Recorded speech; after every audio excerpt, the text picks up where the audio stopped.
For those of you who are not familiar with the Division of Special Collections, what we do is focus on the history of Redlands, history of San Bernardino County, Southern California more generally. And we also have the wonderful collections of the Lincoln Memorial Shrine.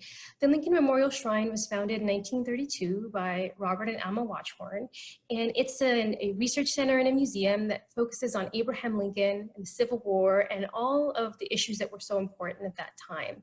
And since 1932, we've been collecting, and so we do have these really wonderful, really vast collections that tell us about that time period. And what we're doing, a part of what we're doing with the webinar series, is being able to highlight some of the collections and show you the kinds of stories that you can tell using these historic artifacts. So today I will be speaking about Abraham Lincoln's Emancipation Proclamation and his defense of that decision in this really wonderful letter that we have in the collection. It was written to his friend, Illinois politician James Conkling in 1863. So to do that, to tell that story, I'll be featuring several items from the Shrine's collections. Almost everything that you'll see today is from our collections, with the exception of a couple of photographs and some lithographs that will be shown. And before we begin that, I wanted to start with our first poll. So again, just so that we can kind of all start on the same page.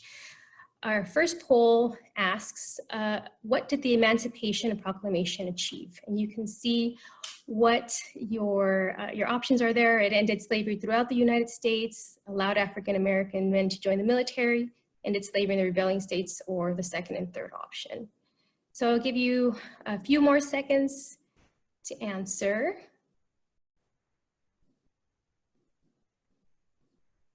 All right, it looks like we're still getting some responses.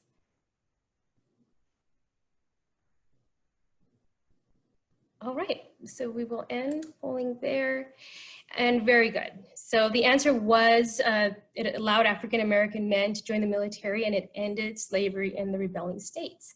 And so I think that's an important place to start, because that is the story that we'll be telling. So to begin this conversation, I first wanted to discuss the circumstances that led Lincoln to make this incredibly important decision. So between 1619 and 1867, over 10 million people are estimated to have been brought to the United States as part of the slave trade. Great Britain had abolished slavery in 1833. There were other countries that did the same thing. And by the start of the Civil War in 1861, several states had abolished slavery, but there were still nearly 4 million enslaved people in the United States. So what you see here are some artifacts from the slave period in this country. The top two images are artifacts from the Shrine's collections. On the top left, you see wrought iron shackles that are believed to have been purchased at the Alexandria slave pen in Alexandria, Virginia. That was the site of the sale of thousands of enslaved people in the antebellum period. What you see behind the shackles is an advertisement for a slave auction in 1853 in Charleston, South Carolina.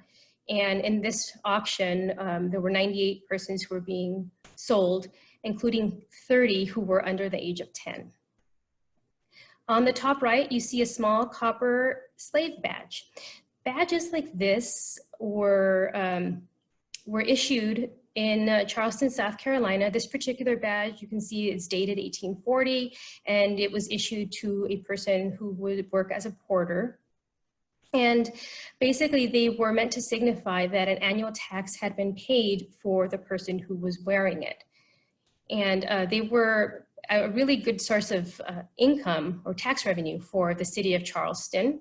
And the way that this worked was that the tax amount was based on the type of work that the person performed. So the higher the skill level, the higher the tax that would need to be paid. Now, the practice of renting slaves and of course of selling people was incredibly traumatic. It was something that enslaved people feared. Even if they were being rented out, that would mean that they would be able to return to their family at some point. It still meant that they were going to be separated from their loved ones for an extended period of time. It was really obviously very terrible experience.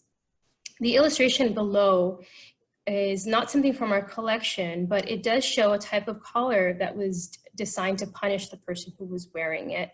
There's a famous carte de visite that you can actually find online of a former slave from Louisiana named Wilson Chin, and he's posing wearing a collar very similar to this. So you can see what this actually looked like on a person. It's absolutely terrible. So this was the reality for millions of people by the start of the Civil War. The abolitionist broadside that you see here was purchased by the Shrine a few years ago.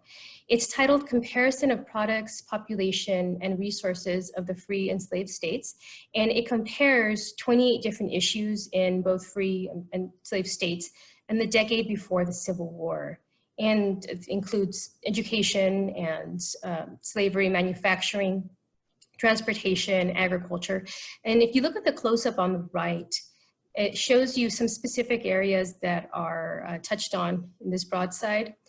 And it, among other things, it shows that there were less schools, less libraries, and less newspapers in slave states. And there were also higher levels of illiteracy among white adults in those states. So it's kind of interesting to think about things in those perspectives, that perspective. So the event that preceded the start of the Civil War was the election of Abraham Lincoln in 1860. What you see here is a campaign flag for Lincoln and his eventual Vice President Hannibal Hamlin. And they were elected in November of 1860. And by the time of Lincoln's inauguration in March of 1861, 7 states had announced that they intended to break away from the United States. Within a month, Civil War began with the attack at Fort Sumter on April 12, 1861. And then by June, just a few months into Lincoln's presidency, 11 states in all had formed what they were calling the Confederate States of America and stated that they were breaking away or seceding from the United States. Each of the states that did this issued articles of secession, and the protection of the institution of slavery was a common denominator amongst all of those. From his first inauguration, Lincoln insisted that his only objective was to keep the country from being split apart, and stated that he did not intend to end slavery. Even after the war began, he said that it was not being fought to end slavery because, at the time there were still 4 slave-holding states that had not joined the rebellion. He did not want to antagonize them. He even reversed policies within the first year of his presidency that had been put in place by commanders in the field that would have freed enslaved people in different areas. Abolitionists argued that emancipating enslaved people would be a step toward winning the war. And this was an argument that Lincoln eventually did begin to consider. Now, during the war, enslaved people were vital to the Confederate war effort. Excuse me. Enslaved people were the labor source for the food that was grown, the salt that was mined. They worked to produce artillery for the military. They were teamsters, cooks, blacksmiths, nurses, and laborers for the military, and they helped build fortifications. So what you see here is an example from our collections of a reimbursement claim that was submitted by a slave owner for the loss of Ephraim, who was a young man who died while helping to reinforce Fort Moultrie in Charleston Harbor in 1863. Ephraim, of course, was enslaved, and he died without being taken care of, tended to by a doctor. So you can imagine how these people were treated. We actually have other examples in the collection of very similar circumstances of enslaved people being used as a source of labor by the military, particularly here at Fort Moultrie, that also lost their lives. About a year after the start of the Civil War, Washington, D.C. passed the District of Columbia Compensated Emancipation Act, and that actually ended slavery in our nation's capital. So the document here was used to prove the freedom of a former slave in Washington, D.C. named Lois Borzer. So African Americans who were free were always in danger of being arrested or being forced into slavery, particularly in the antebellum period. And passes like this would have been a form of protection for them. In just a few months after DC's act went into effect, President Lincoln began to prepare a document that would free enslaved people in the rebelling states. So by July, he had written a preliminary version of the Emancipation Proclamation. Now, the cartoon that you see here was created by a Confederate cartoonist as he envisioned what the scene of Lincoln writing the Emancipation would have looked like. It's actually very interesting if you look at all the symbolism throughout the image there. It was produced after the Emancipation Proclamation went into effect, but it's kind of an interesting look at how that was being depicted in the South. Now, by the summer of 1862, there had been some costly military defeats, and Lincoln's cabinet was hesitant to support this preliminary Emancipation Proclamation or his decision to actually make that public.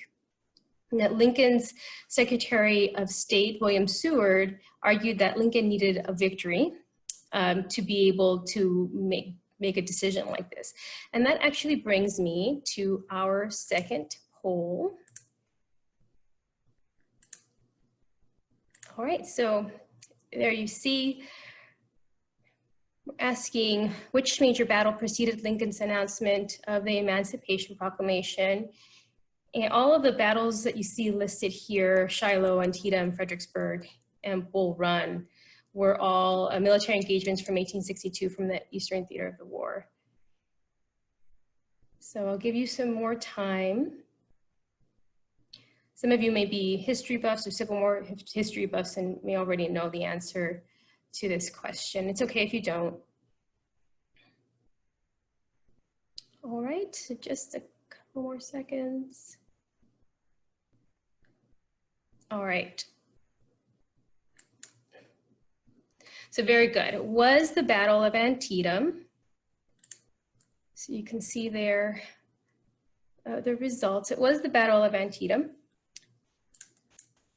which took place on September 17th, 1862. And just really briefly about the Battle of Antietam, the forces of General George B. McClellan with the Army of the Potomac and General Robert E. Lee with the Army of Northern Virginia met on a battlefield in near Sharpsburg, Maryland, near Antietam Creek. And Maryland was one of those slaveholding states that had remained loyal to the United States during the war. This was a one-day battle, and it included about 87,000 men with McClellan, 45,000 with Lee. These people faced off across a 30-acre cornfield, and you have these really terrible stories about what happened at Antietam. You have now infamous places like the Sunken Road and Burnside's Bridge that were the site of really dreadful fighting. And at the end of the day, after 12 hours of really intense combat, thousands of people were dead. There were there were about 22,720 casualties in this one day. This was still the bloodiest day in American history. The morning after the battle, George McClellan actually allowed Robert E. Lee to retreat without resistance. And so this was a sort of a semi-victory for the Union. Lincoln was obviously displeased with McClellan's decision to allow Lee to retreat, but this, again, semi-victory was enough for him to be able to move forward and make his Emancipation Proclamation, or the preliminary Emancipation Proclamation, public. So he did that on September 22nd, 1862. The Emancipation Proclamation finally actually went into effect or became official on January 1st, 1863. It was a wartime measure, and it did the two things that we discussed earlier. It freed enslaved people in the rebelling states and allowed for African Americans to join the military. And this was a big deal, and it was taken as a provocation by the so-called Confederate government. And they announced in December that if this went into effect, any African-American prisoners of war and their white officers would not be exchanged in the event that they were caught. So obviously that did not sit very well with the United States government, and eventually the prisoner exchange program ended. There had been a program in place before, an agreement before, where prisoners would be exchanged on a one-to-one basis, and that ended after this. The image that you see here is titled Signing the Emancipation Proclamation, and it might be familiar to some of you who grew up in Redlands because it was actually given to us as part of a collection that belonged to Redlands Junior High at one point. So I'm not exactly sure how it was used, but we did receive several images, illustrations like this one by the same artist from Redlands Junior High that had belonged to Redlands Junior High. So that's just kind of an interesting local connection there. The active recruitment of Black soldiers began in early 1863. And what you see here is a recruitment flyer that was passed out in Black neighborhoods in Philadelphia that year. Eventually, nearly 180,000 men, many of which were former slaves, joined the United States Army as part of the United States Colored Troops, or USCT. During the war, nearly 40,000 USCT men lost their lives. We actually do have one letter in our collection that was written by a USCT soldier. His name was Adam Robinson, and he was born into slavery. He was in Maryland by the time the war began. He enlisted in the military in March of 1864. So this was more than a year after the Emancipation Proclamation went into effect. Ironically, Adam Robinson didn't gain his freedom with the Emancipation Proclamation. Since Maryland, where he lived, was still a slave state, he and other people who lived there were not affected by the Emancipation Proclamation. It wasn't until Congress authorized a $300 payment to slave owners for enslaved people who enlisted in the military that Adam Robinson was actually able to gain his freedom.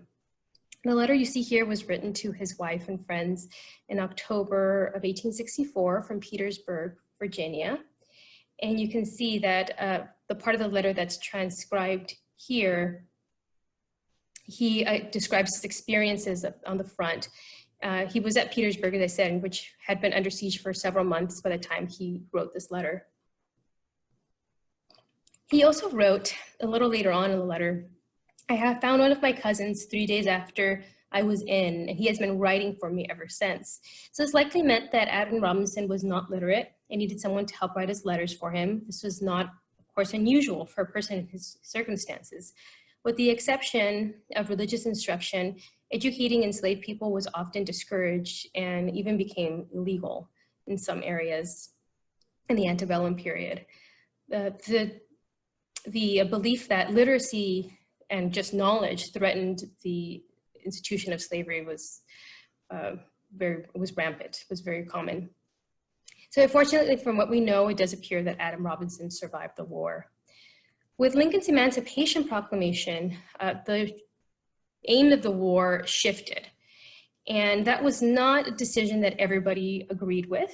It was not a universally popular decision.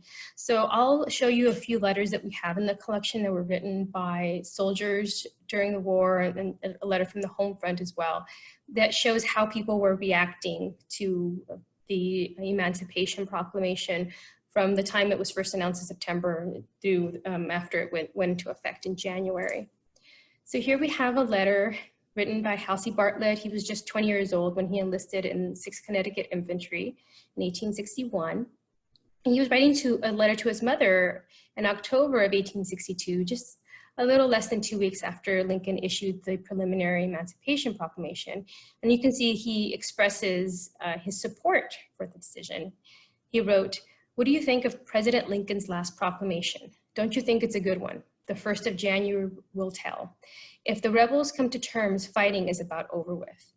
That was not uncommon for soldiers to believe that whenever something major happened, a large battle that was going to happen or had happened, or a big decision like this, that might mean the end of the war. You see that a lot in letters written at that time. We have this letter here by Corporal Sylvester Kimball from Charlotte, Michigan. He was also in support of the proclamation. He wrote to his wife in October of '62. And you can see in the part that's transcribed here, he also shared Halsey Bartlett's belief that this might actually be a way to end the war.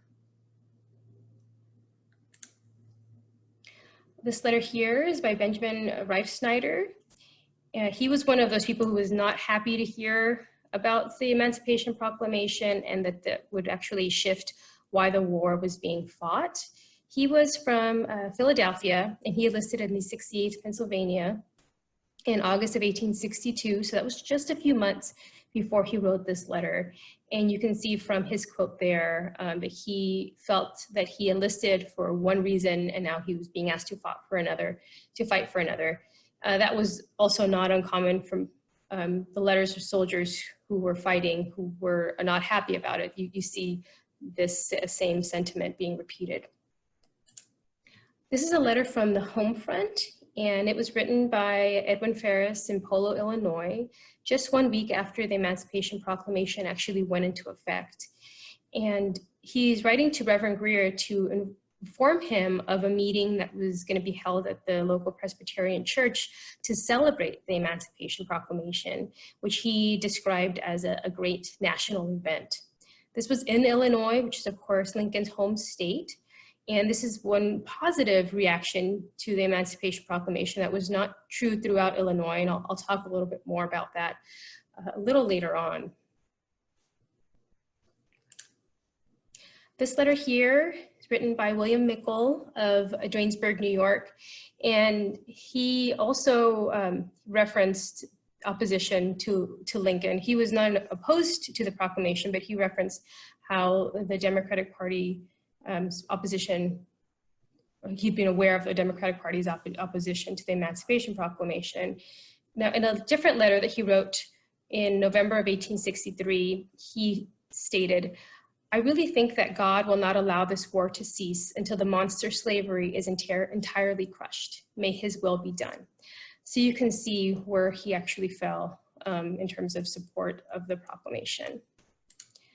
And I mentioned the Democratic Party and their opposition to Lincoln. And what you see here is a rare piece of pro-Lincoln campaign propaganda from 1863. Now, this year, there were several House seats that were up for re-election. Lincoln was not up for re-election. The presidential election wouldn't take place until 1864.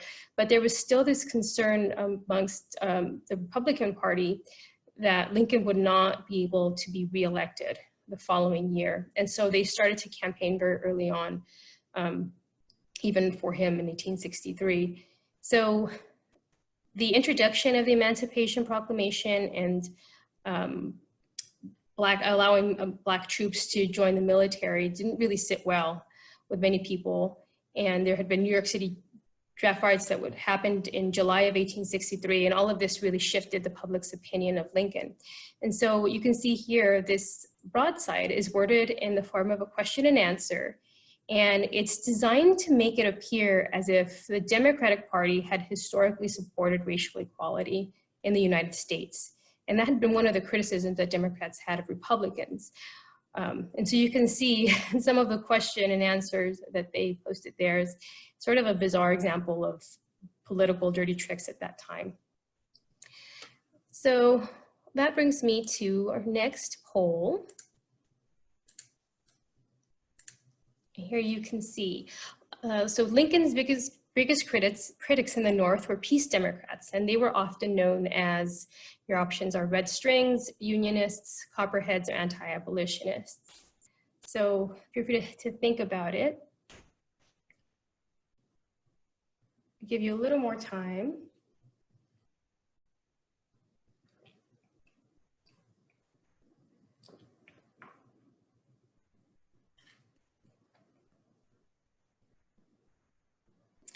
Okay.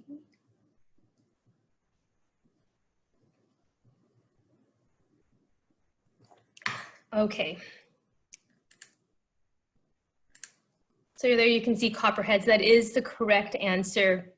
Peace Democrats who were critical of Lincoln were sometimes referred to as copperheads. Just as an aside, the Red Strings were a group in the Confederacy that also wanted to end slavery and return to the country, put the country back together, essentially. So now Lincoln supporters in various states worked really hard to counter the criticism of these copperheads who had already spent past couple of years denouncing him, but particularly in 1863, their criticism of him had been pretty vocal, very, very strong, because they were criticizing him for transforming the war from a fight to restore the Union into this crusade to end slavery in the United States. So that brings me to Lincoln's letter to James Conkling. So Lincoln was able to address his critics in the letter that he wrote to James Conkling in August of 1863.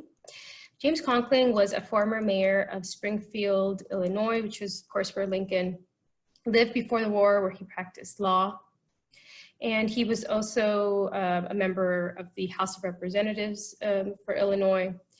And when Lincoln signed the Emancipation Proclamation, the Illinois Copperheads were very, very vocal in their criticism of him. And so in response, Illinois Republicans planned a rally of the, quote, unconditional Union men of Illinois for September of 1863. And the rally was meant to demonstrate their support for Lincoln's administration.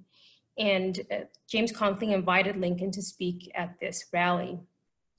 Lincoln replied that as much as he desired to, quote, meet my old friends in my own home, he rarely left Washington except to meet with generals and visit troops. And so what he did instead was send James Conkling a 7-page letter that he asked him to read at the rally. He said that Conkling was a strong public speaker and he wanted him to read it and read it slowly so that people could really consider what Lincoln was saying with this letter. And Lincoln wasn't just trying to reach politicians with this letter or the speech. He wanted to reach the everyday citizen of Illinois that he knew would turn out to this rally.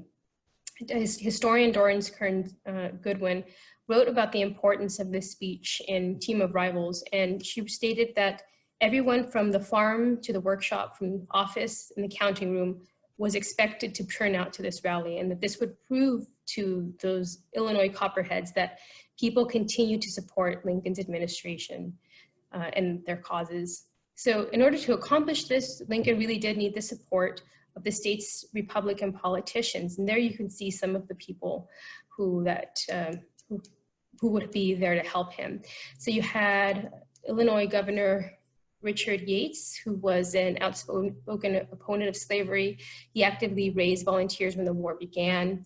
And after the state's Democratic-controlled Senate openly challenged the Emancipation Proclamation, Yates actually suspended the state legislature and governed the state alone.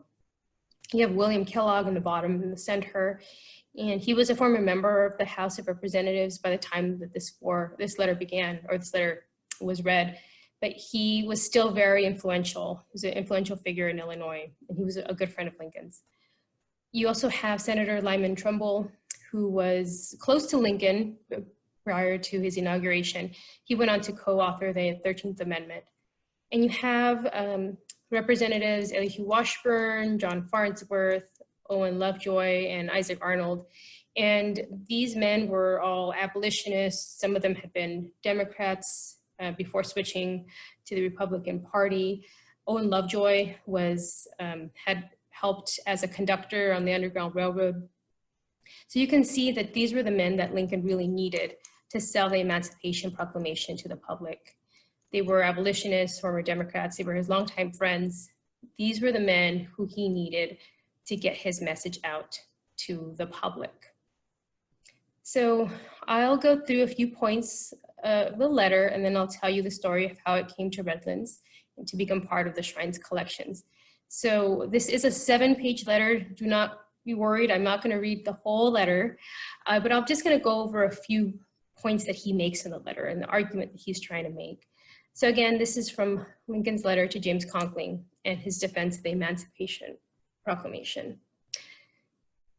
Many of his critics argued that they wanted peace, and they claimed that he had rejected peace proposals. So he replied, quote, "There are those who are dissatisfied with me. To such I would say, you desire peace, and you blame me that we do not have it. But how can we attain it? There are but three conceivable ways." And then you can see there the options he thought were to suppress the rebellion by force of arms, to give up the Union, or to compromise. Now, writing specifically about compromise, he wrote, "Suppose refugees from the South and peacemen of the North get together in convention and frame and proclaim a compromise embracing a restoration of the Union. In what way can that compromise be used to keep Lee's army out of Pennsylvania? Mee's army can keep Lee's army out of Pennsylvania, and I think drive it out of existence. But no paper compromise to which the controllers of Lee's army are not agreed can at all affect the army." So here you can see his argument for which of these three options would be the most realistic. Before we move on, just an aside that the illustration that you see here is from the Shrines collections. It's from the 1864 campaign, but it shows Columbia rejecting McClellan's platform. McClellan would go on to run against Lincoln, and McClellan's platform was based in part on compromise. Lincoln then went on to reference the complaints against him regarding slavery.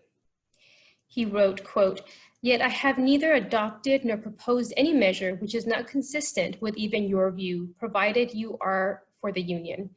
I suggested compensated emancipation, to which you replied you wish not to be taxed to buy Negroes.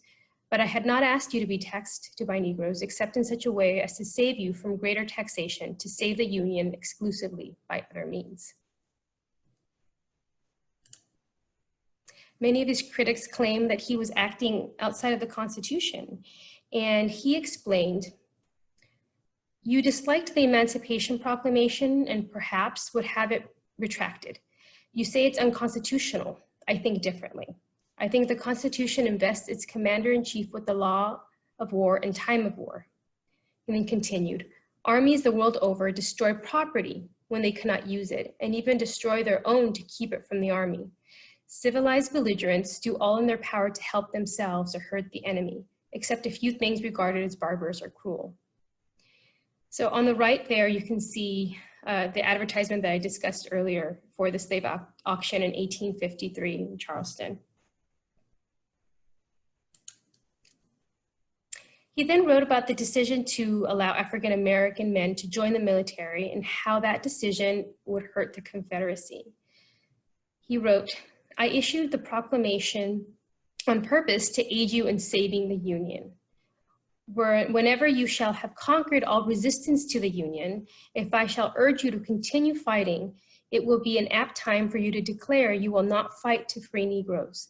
I thought that in your struggle for the Union, to whatever extent the Negroes should cease helping the enemy, to that extent it weakens the enemy in resistance to you. Do you think differently?"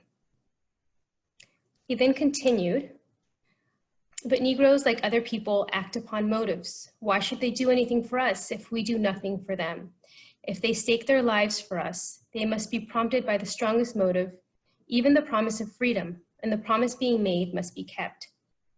Some commanders in the field who have given us our most important successes believe the emancipation policy and the use of colored troops constitute the heaviest blow yet dealt to the rebellion." And then part of his conclusion, he wrote, "Peace does not appear so distant as it did. I hope it will come soon and come to stay, and so come as to be worth the keeping in all future time. It will then have been proved that among free men, there can be no successful appeal from the ballot to the bullet, and that they who take such appeal are sure to lose their case and pay the cost." And then he sort of ends with close to the end, he ends with this quote here, which is really great. You can see it on the screen. "There will be some black men who can remember, with silent tongue and clenched teeth and steady eye and well-poised bayonet, that they have helped mankind onto this great consummation, while I fear there will be some white ones, unable to forget that with malignant heart and deceitful speech, they strove to hinder it." So that's Abraham Lincoln's letter to James Conkling. This is what was read at this rally. in Illinois. And he worked on this letter for the better part of 2 weeks. And he expected that it would be read at the rally and that it would be printed in the newspaper the following day. The letter came to the attention of a New York Republican organizer named Ben Field, who sent Lincoln a telegraph asking for a copy of the letter so that he could read it at a convention that he had organized in Syracuse. And Lincoln complied, and he sent a copy of that letter to Ben Field, and also the note that you see here on the screen. Now, Ben Field's nephew, Kirk Hartfield, eventually lived in Redlands, and he was a longtime trustee of A.K. Smiley Public Library, and he donated the letter to James Conkling and the note that you see here, or the copy of the letter to James Conkling and this note here to the Lincoln Shrine. So that's how we acquired such a significant, such an amazing document that Lincoln wrote. So you can see all 7 pages of the letter here, and addressing slavery, emancipation, and the critics of his policies. Lincoln's letter to James Conkling stands as one of the most eloquent statements on emancipation, and it is a forceful and ardent defense of the use of Black soldiers and the struggle to save the Union. And while the 13th Amendment and not the Emancipation Proclamation ended slavery in the United States, the Emancipation Proclamation was a really important turning point in the war, and it was a first step towards abolishing slavery in this country. What you see on the screen here is this really beautiful commemorative poster that was printed for the 25th anniversary of the Emancipation Proclamation in 1887. And we do have this in the collection. Some of you may have seen it on display before. And well, that brings me to the end of our look into the Shrine's collections.